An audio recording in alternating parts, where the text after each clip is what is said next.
And now it's time for Bum Reviews with Chester A. Bum. Tonight's review, Man of Steel.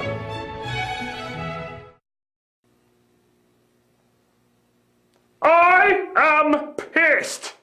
I am not pleased at all. I heard when Planet Houston was planning the Superman reboot, and you can imagine how filled with glee I was when I heard that General Zod was going to be in it. Well, guess who wasn't in it? General Zod! Instead, who did they get to play his part? Some Willem Dafoe impersonator with a Mo Howard haircut. I found this especially surprising when I saw who the director was, Zack Snyder. A director so obsessed with the male form that half the machinery in this movie looks like male parts. Keeping in mind this information, how is it I was not chosen for the part? This is all natural Zod. This material is skin tight to show off my perfection. The actor in this movie is dressed like a tank trying to be a monk. Because of this, I've decided to completely sabotage this movie. You heard right. Sabotage. That's why I assure you that this Superman movie will be one of the worst Superman movies you will ever see. Not number 3 or 4 bad, I can't work miracles. But still, this one will be pretty bad. For example, I broke the wrist of every cinematographer on this movie, guaranteeing that there will be absolutely no still shots in the entire film. Oh, you thought the Hunger Games shaky cam was bad. Get ready for catching Parkinson's. On top of that, using my incredible sucking powers, get your mouse out of that comment box, I managed to completely suck away all of the actors' acting abilities. Amy Adams? Bland. Lawrence Fishburne? Bland. Russell Crowe and Kevin Costner?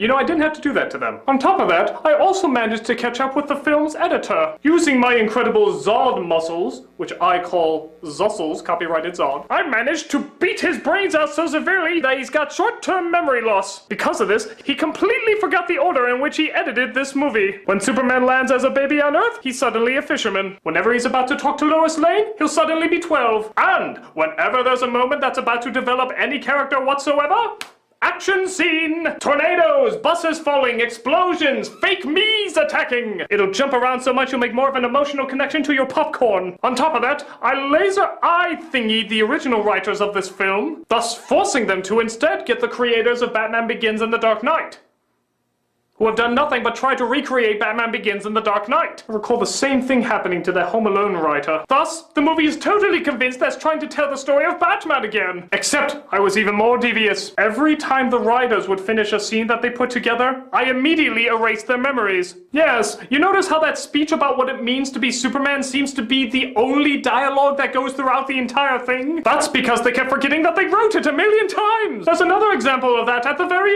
end. Oh, by the way, spoilers, I'm supposed to do that. Where Superman has fake me in a headlock and fake me is using his laser eye thingies to kill some people. The way it's set up, the people could of course duck or run away. There's about 5 different ways out of it. And Superman breaks his neck. Another flaw in not hiring me. Nobody can break this sucker. Superman screams in anger that he actually had to take another life. In any other movie, this would obviously torture him and stay with him for the rest of his life. Totally forgotten in the next scene. That's right. It's like it never happened. Because in the writer's mind, it did never happen.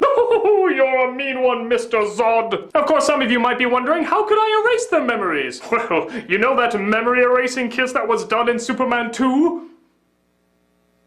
Let's just leave it at that. So now you know what happens when you don't hire General Zod to play General Zod. I will ruin your movie forever and make it cinematic poison. And I know that for many of you, the movie was totally destroyed. And some argue those changes actually made it better for some reason, which is very reassuring to me. It shows you Planet Houstians will be much easier to take over than I originally intended. Next you'll be telling me you like The Purge. As for me, I think I've destroyed any credibility that DC Comics used to have. The time has come to move to Marvel and see if I can get a role playing that grape jelly thing in Avengers 2. Until then, Hey! Who locked the door? I was never here. Don't make me memory erase kiss you.